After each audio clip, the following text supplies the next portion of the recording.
Vamos a, vamos a hacer un análisis de la parashá de la semana, que es parashá Sinu. Estamos en los días previos a Yom Kippur. Mañana tenemos el servicio con libre a la noche y el lunes a la mañana tenemos el servicio de Yom Kippur. Yom Kippur es el día de la capará, de la provisión que Dios nos da para cubrir nuestros errores y nuestras transgresiones. Y la tradición dice que Dios nos inscribe en el libro de la vida por un año más. Quiere decir que año tras año tenemos la oportunidad de corregir aquello que hemos realizado de manera incorrecta, habiendo reparado el daño con las personas y habiéndole pedido perdón a Dios. Para allá Sinu, que se lee siempre antes de Yom Kippur, es prácticamente el final de las palabras de Moshe a todo Israel. Estamos en Devarim, Deuteronomio capítulo 32. Lo que va a hacer Moshe es exteriorizar lo que él percibe, como gran profeta que fue, el futuro de Israel. Básicamente, para ser puntuales, en esta parashá es un dato específico del nombramiento de la resurrección de los muertos, que mucho tiempo después se va a desarrollar en palabras de Yeshua, como rabí. Ya vamos a ir por eso. Yo hago vivir, yo hago morir. ¿A quién está referido esto? A la historia misma del pueblo de Israel. Y esta historia nos compete a nosotros, a todos. Dios forma al pueblo de Israel y le da las prioridades de buena producción, buen alimento, buenas lluvias. Y lo cuida a Israel como la niña de sus ojos. Es decir, piensen ustedes en los ojos, lo delicado que es tener dañados los ojos. Entonces Dios dice, yo te cuido como cuido a mis propios ojos. Pero cuando Yeshurun es el tallar, el recto, equivoca el camino,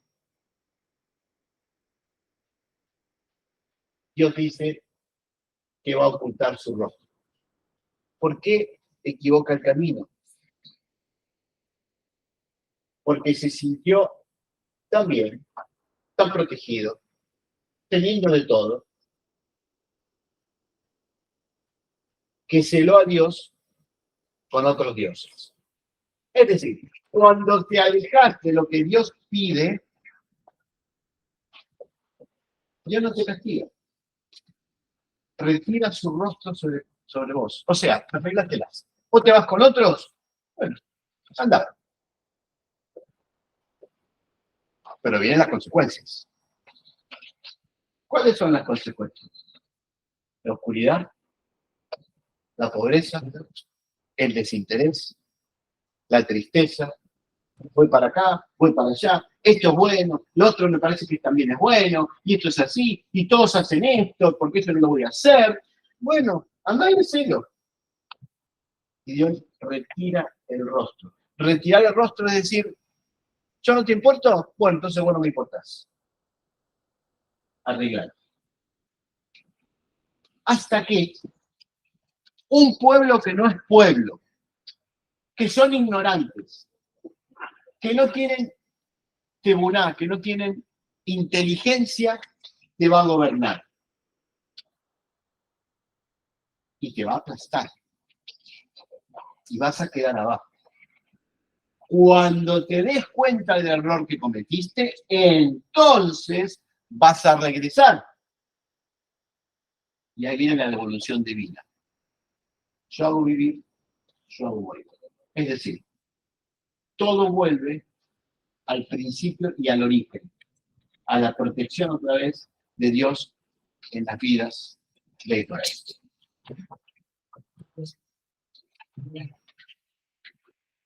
Es muy interesante que después de haber hablado del futuro del pueblo que él llevó por mandamiento divino de la esclavitud a la libertad y a la tierra prometida, Dios le dice, bueno, ahora subí al monte Nebo, subí al monte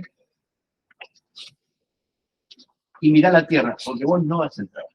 Te vas a reunir con tus gentes, es decir, te vas a reunir con el resto que murieron antes que tú, porque tú no vas a entrar por las aguas de Meribá, etcétera, etcétera, etcétera. Entonces vemos la contraposición. Moshe puede ver el futuro del pueblo y les anticipa lo que les va a pasar si se equivocan y siguen otras culturas y otras formas. Y después les dice, pero si vuelven yo los voy a recibir. E inmediatamente después dice, bueno, hasta acá llegaste. Ya tienes que irte a descansar. Tu trabajo ha terminado. Bueno, ¿cuál es la promesa divina? Que si seguimos el camino que Dios nos ha pedido, nuestro camino va a estar inundado por la bendición divina. ¿Qué es la bendición divina? La paz, la alegría, el bienestar. Y a eso, ¿cómo se plasma eso después? El dinero necesario para comprar las cosas que necesitamos, comprar los remedios, tener enfermedades no tan profundas, etcétera, etcétera, etcétera. Es muy simple. ¿Qué ha hecho el hombre en general? Buscar lo oculto, lo místico. Si haces esto, te va a pasar lo otro. Si haces así, te va a hacer aquello.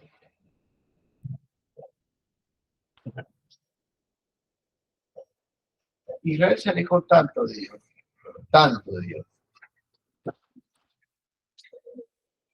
Y tuvimos más tiempo perseguidos en la tierra. Dios lo ha anticipado en este capítulo 32 de Deuteronomio. Te voy a provocar a celos con un pueblo que no es pueblo. Son ignorantes, pero te van a dominar hasta que aprendas que tenés que ser el pueblo que vive mis mandamientos. Bueno, resulta, y esto tiene que ver, de a poquito tiene que ver con nosotros. Resulta que Jerusalén fue destruida en los años 70. Y el pueblo de Israel fue echado de Jerusalén. Y estuvimos fuera de Jerusalén por 2000 años. Ni una generación, ni dos generaciones, 2000 años. Y estando fuera de Jerusalén, Israel no se fundió con las otras culturas. Se siguió manteniendo en las sinagogas como pueblo de Dios. Dijo Yeshua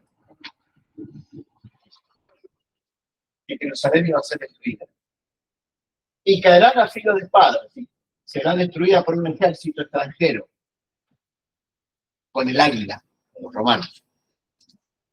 Y serán llevados cautivos a todas las naciones.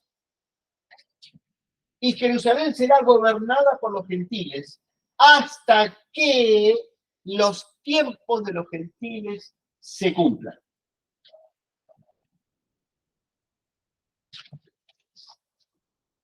Un versículo, 2000 años. Los tiempos divinos no son como los tiempos humanos. Estamos desesperados de que Cristo venga, de que el mundo se solucione, de que el dólar siempre valga lo mismo, de que me alcance la plata para todas las cosas. Estamos desesperados de todo eso. Pero no funciona así. Los tiempos divinos son distintos. Son grandes señales que Dios nos va dejando. Moshe dio una gran señal. Israel se va a alejar y va a ser provocado a celos por Dios, por un pueblo que no es pueblo. Y cuando Israel regrese, entonces va a ser recibido. Bien. Jerusalén fue prohibida para el pueblo judío durante 2000 años. 2000 años. Ni una generación, ni dos generaciones, ni 5 generaciones. 2000 años. Pero ¿cómo fue el regreso? Fue después de la Shoah. Nada más y nada menos que la generación que vivió el exterminio absoluto, basado en el odio de uno contra otro.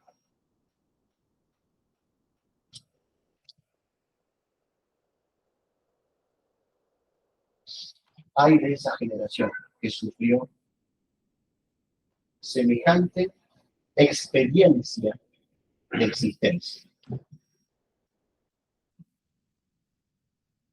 Para bajarlo a la realidad común de todos los días, venían acá porque te denunciaban los vecinos y nos llevaban todos a un campo de concentración y nos quemaban y nos mataban. Listo. ¿Y cómo sabían dónde habían judíos? Iban a la sinagoga, sacaban los listados y después la gente del barrio iba y te denunciaba, este judío, el otro judío, te llevaban, te mataban, te quemaban, te mataban. 40 minutos entre que el tren llegaba al campo de concentración y la persona moría. Estaba todo por reloj.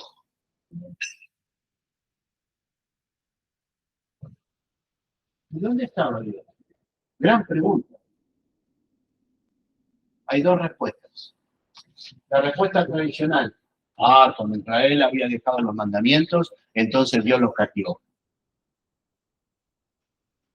La otra.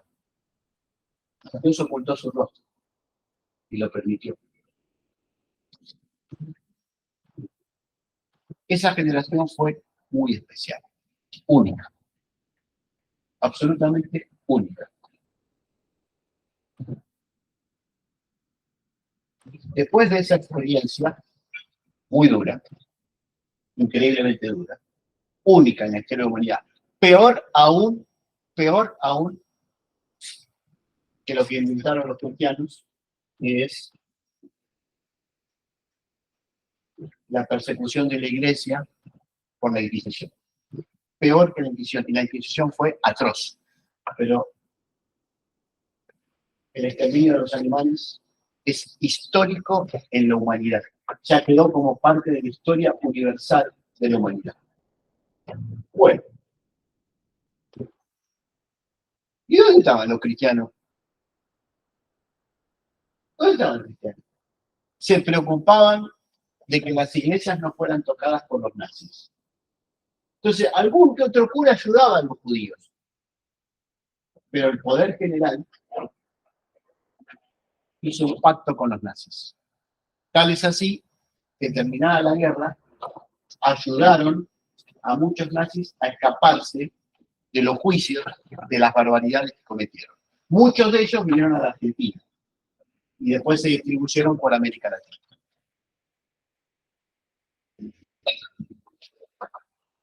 ¿Y dónde estaba Dios que lo permitía? La otra versión, Dios ocultó su rostro. Permitió todo eso para toda esa gente. ¿Dónde están todas esas personas? Ya todos murieron. Ya no están más en este mundo. Está esta generación que continúa como segunda generación a la calamidad de la Segunda Guerra Mundial. ¿Qué aprendió la humanidad de semejante experiencia? Nada. Absolutamente nada. Nada. Lo vemos hoy en la guerra entre dos países, Rusia y Ucrania, Ucrania y Rusia. No importa quién tiene razón, quién es bueno, quién es malo, no importa. La guerra continúa, la destrucción continúa, con la pequeña diferencia de que en la Segunda Guerra Mundial era metralleta contra metralleta, avión contra avión, tanque contra tanque. Hoy en día apretan un botón y volamos todos. Ya la guerra es electrónica. Hemos pasado a un nivel de destrucción absolutamente increíble. Bueno,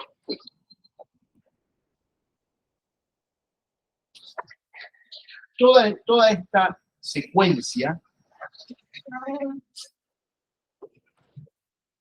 ha sido, de más que menos, escrita por Rav Shaul, conocido como el apóstol Pablo. El cual, primero que todo, antes de olvidarme, porque después me olvido, era rabino, no era apóstol de los cristianos, que queremos no había nacido, tenemos posterior. Se escribe posterior la vida de un cristiano. Por si las dudas, para que siempre lo sepan, Cristo es una palabra griega que tiene que ver con Mashiach, una palabra judía. Es la traducción de un idioma a otro idioma. Pero como mataron todos los judíos, también sacaron el hebreo de los términos. Y ahí aparecen los cristianos. Serían los mesiánicos. No sé. Pero bueno. Resulta que el rabino Saúl, Pablo, lo llevaban a Roma. Para que después ustedes lo busquen y lo vean en las Biblias. Hechos 27:9.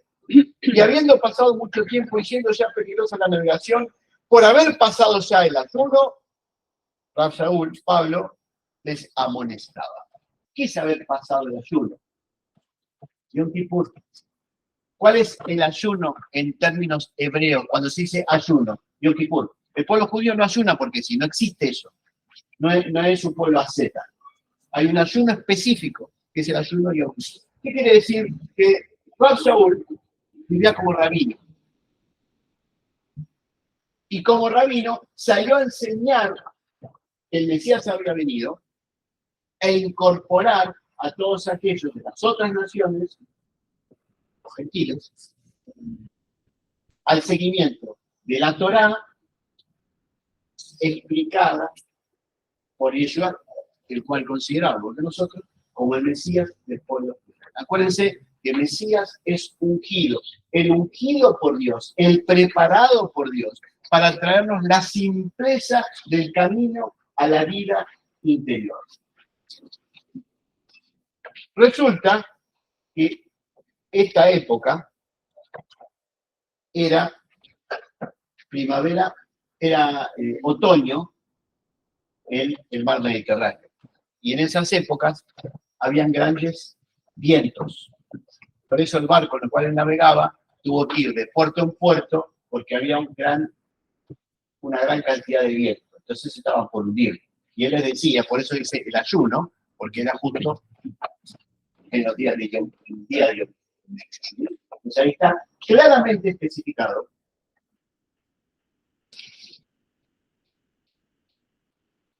que el apóstol Pablo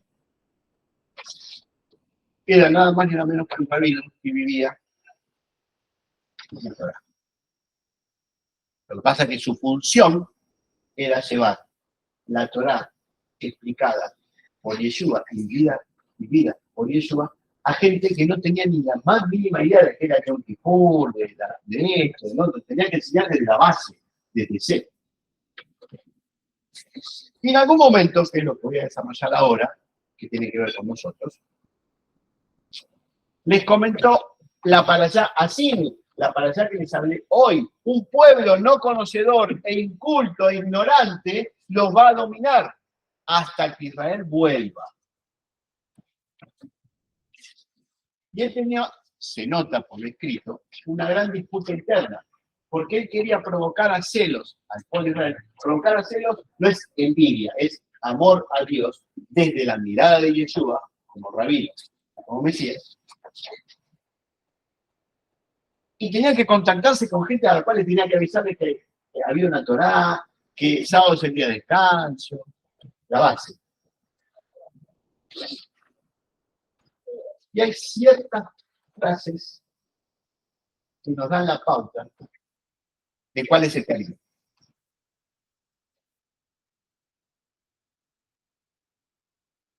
Israel tropezó para que fuera desechado por Dios de ninguna manera.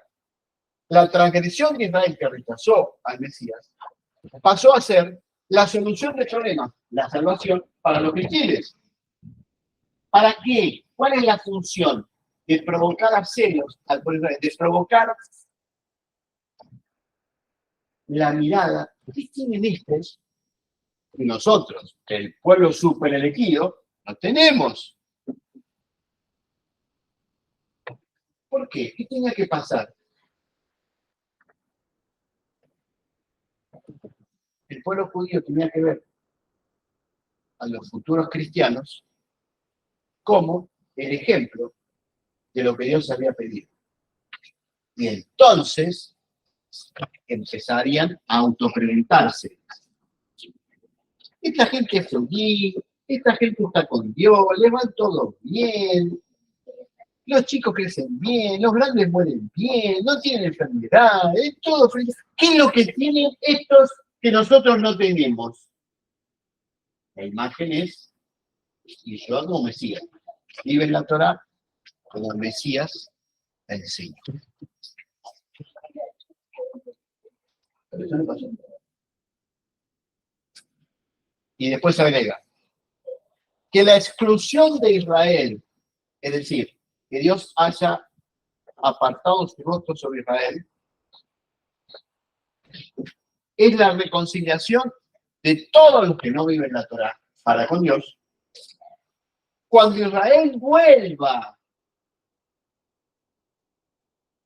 para que vuelva Israel, tiene que reconocer a Yeshua como Mesías. Si no, no hay reconciliación. Cuando lo haga, entonces va a ser Mecayé Ametí, vida entre los muertos en todo el mundo. Es decir, el establecimiento, Tikkun Olam, el restablecimiento del gobierno de Dios en toda la humanidad. Ahora bien, vamos a la historia. Un pueblo que no es pueblo, que no tiene conocimiento, se creyó que reemplazó a Israel.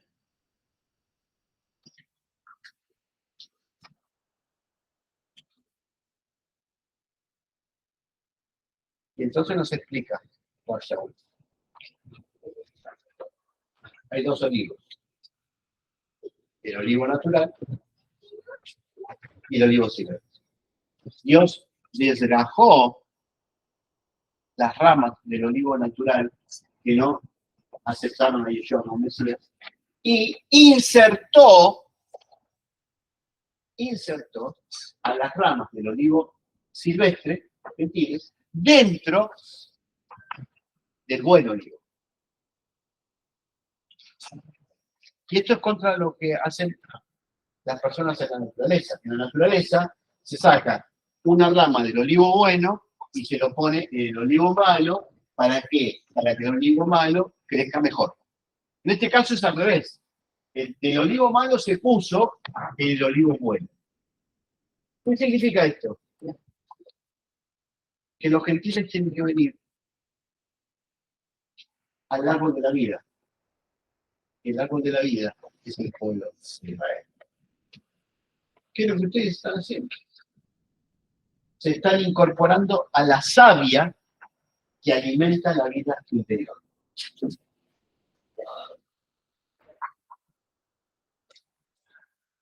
Pero cuando lo hacen, tienen que tener cuidado, porque así como parte de Israel fue puesto en distancia por Dios, si se equivocan, van a ser puestos en distancia también por Dios. Esa es la justicia divina.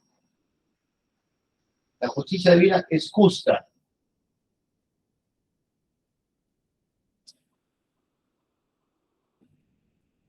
Dios es bueno, pero no es tonto.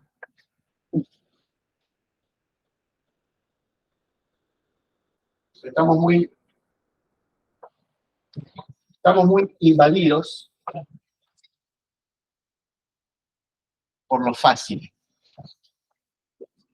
Si prendés la luz, te va a pasar esto. Si prendés la velita, te va a pasar lo otro. Si pones así, vas a hacer aquello. Los 3 pasos para que te inunde el dinero. Eso es lo fácil, lo inmediato. Primero no existe, no es alejarse de lo que Dios pide. Dios pide cosas muy simples que están escritas en la Torá y hay que vivirlas como con los parámetros que nos dio Yeshua. Tan simple como eso. Pero el hombre no lo quiere hacer. ¿Por qué? Porque todos quieren ser la estrellita del postre. Todos quieren ser el elegido, el primordial, pelear contra los demonios, estar a no sé quién, hacer no sé qué cosa. Lo interesante es que todas esas cosas van cambiando. Hace algunos años había grandes campañas para echar demonios. Ahora ya no se ven más esas campañas. ¿Qué pasa? ¿No hay más demonios? ¿O no hay más gente? ¿Qué es lo que no hay?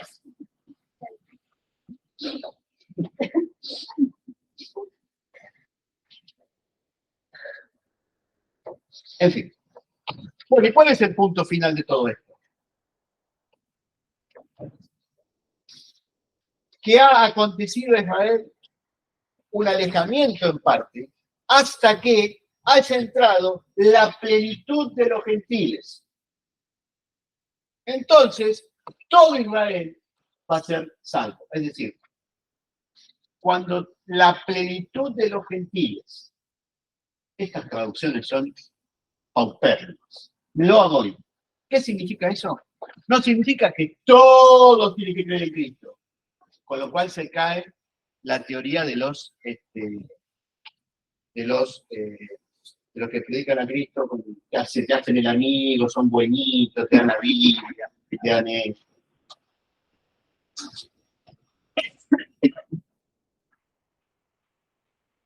No significa que todas las personas tengan que creer en Cristo. En absoluto. Esto significa que la Torá tiene que ser llevada a todo el mundo. Y cuando es leída, tiene que ser leída, cuando es leída. ¿Cómo vivo? ¿Qué tengo que hacer? Leer la vida de Yeshua. Esto es así. ¿Qué haría Yeshua acá? Y lo haría así. Unir una cosa con otra. ¿Qué ha hecho la humanidad? ¿Qué ha hecho el pueblo occidental? ¿Qué han hecho los incultos? ¿Qué han hecho? Han matado la Torá y han querido ser el olivo que Dios eligió. Y el olivo que Dios eligió es el pueblo de Israel al cual le dio el camino a seguir. No hay otro olivo. Y los que quieren acercarse más en profundidad a la divinidad tienen que estar injertados en el olivo natural. No hay 2 olivos, no hay 2 pueblos. Hay un solo pueblo y es aquel que realmente ama a Dios. A eso le podemos llamar los judíos, los cristianos, no importa. Hay que amar a Dios, seguir la Torá y vivirla como Dios la ha mostrado a través de las enseñanzas de Yeshua.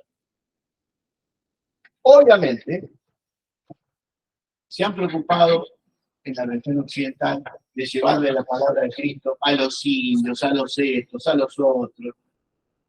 Es más, a los indios los han perseguido hasta la muerte para que crean en su Cristo.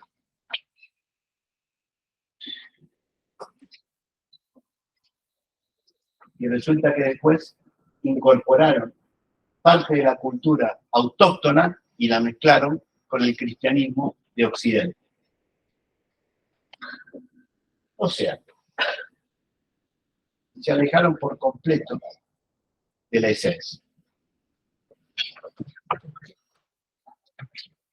Lo interesante es que el mismo Rab Shaul dice que todo Israel va a ser salvo. No es este sí, este no, este me gusta, este no me gusta.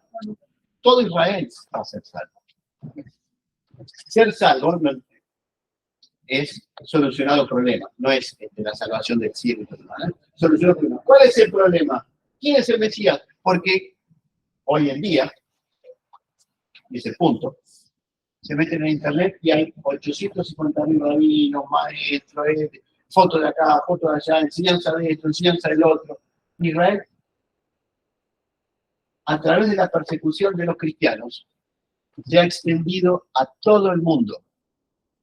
Y después de la restauración de Jerusalén al pueblo judío, y con la aparición de la tecnología,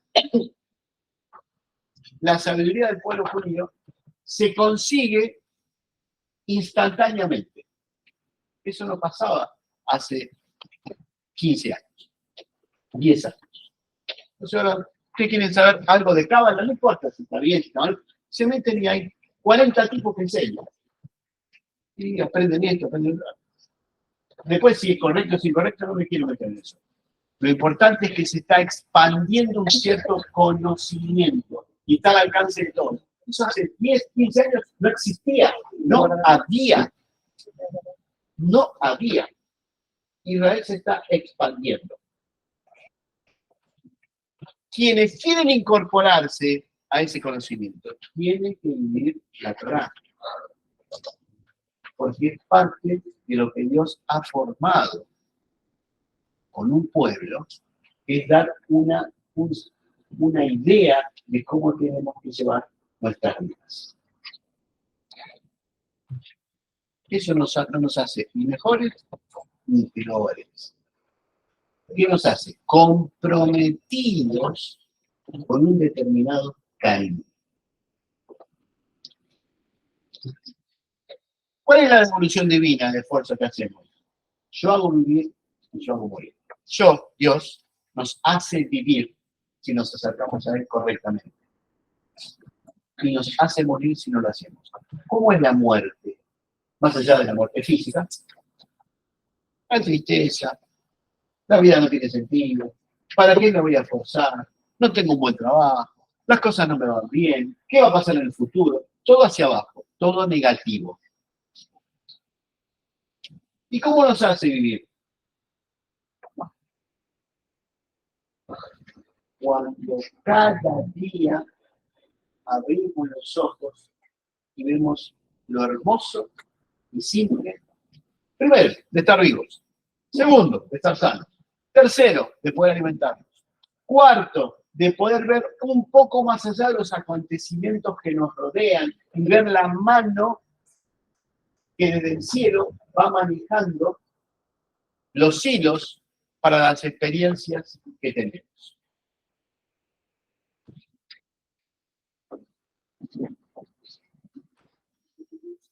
¿Qué es la plenitud de los gentiles? El conocimiento en toda la humanidad de que existe una Torá, de que existe un Mesías, y de que para seguirlo al Mesías tenemos que vivir la Torá. Tan simple como eso. No es cambiar de religión. Me junto con un grupo y ahora me junto con el otro grupo. En absoluto. Por el contrario. Es internalizar lo que Dios nos pide a cada uno de nosotros. La devolución divina es el bien. Algo que todos buscamos. Todos queremos ser felices, todos queremos que nos vaya bien, todos proyectamos para el día de mañana cómo hacer esto para que me pase lo otro. Todos estamos en ese camino. Todos. El camino está abierto. La forma de encaminarse está escrita.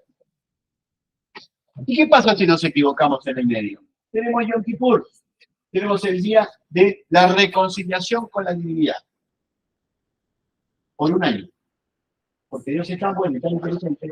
Y dijo, estos se van a volver a equivocar. Entonces, bueno, va a ser por un año, perdón. Y cada vez que se equivoquen, después tienen la oportunidad de rehacer las cosas para el año que viene. Está muy bien. Está perfecto. También, ya quiero cerrar, ¿no?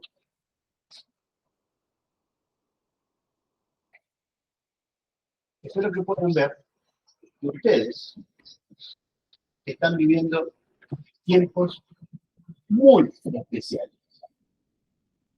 Los tiempos divinos no son los tiempos humanos.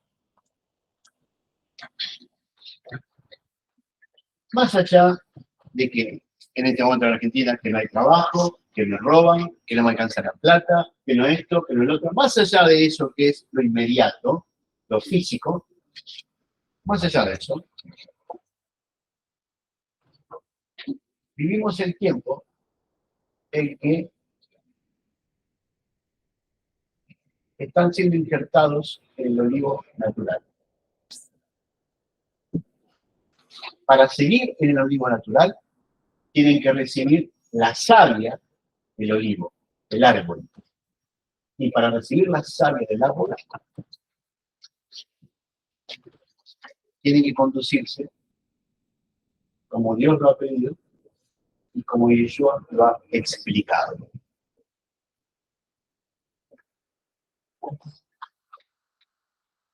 Ustedes son el anticipo del tiempo final. ¿Qué es el tiempo final? El dominio de Dios en todos los corazones de los seres humanos. Son el anticipo. Estamos caminando hacia la restauración de la humanidad.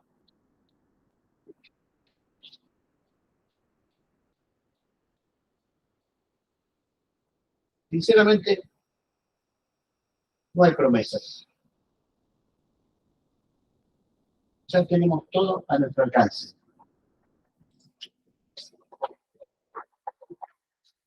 Hay que tener el empuje, la confianza y la predisposición para conectarnos directamente con la divinidad. Hace 30 años, por lo menos, esto no existía. No había acceso al conocimiento que ustedes ahora están empezando a encontrar en todos lados.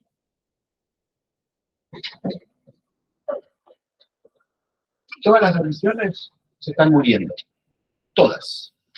Todas se están muriendo. ¿Por qué se están muriendo? Porque ahora todo es inmediato. Todo es instantáneo. Bueno, lo único que va a ir quedando es el contacto interno con la divinidad, lo cual no es ninguna religión, no es por religión, es por vivencia de lo que Dios nos ha pedido. Y para eso hay que tener compromiso, decisión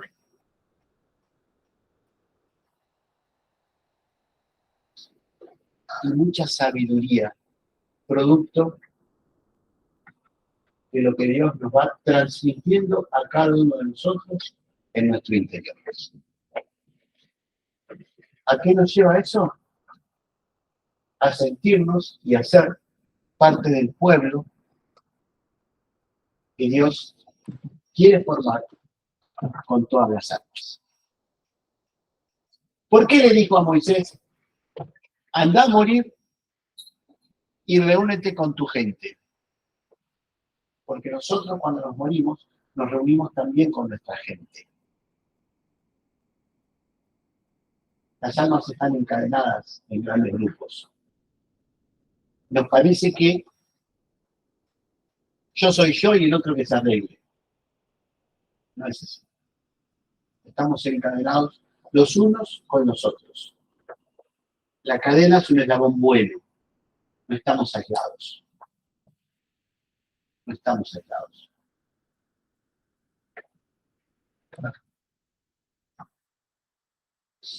Yo hago vivir y yo hago morir. La promesa divina es muy clara. La vida interior proviene de Él. La tristeza es porque nos alejamos de Él. Y el tiempo final no es ni un día ni una hora, aunque va a haber un momento específico, pero no es ni un día ni una hora ni una generación. Los tiempos divinos son distintos a los tiempos humanos. Estamos viviendo el principio del fin.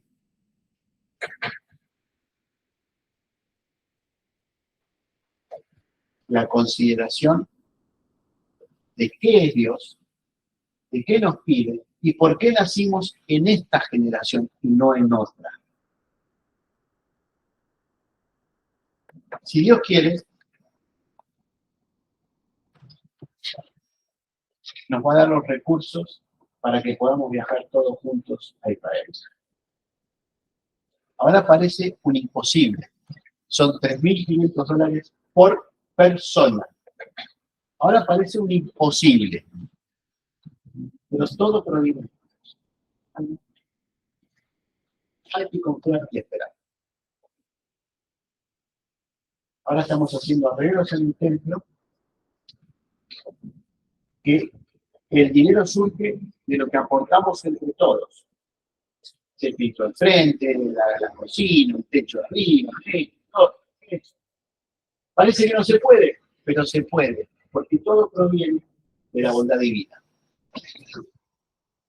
Que Dios quiera, podamos hacer un viaje juntos a Israel en un X tiempo, en un cuándo, para que puedan estar en aquella tierra y puedan vivenciar personalmente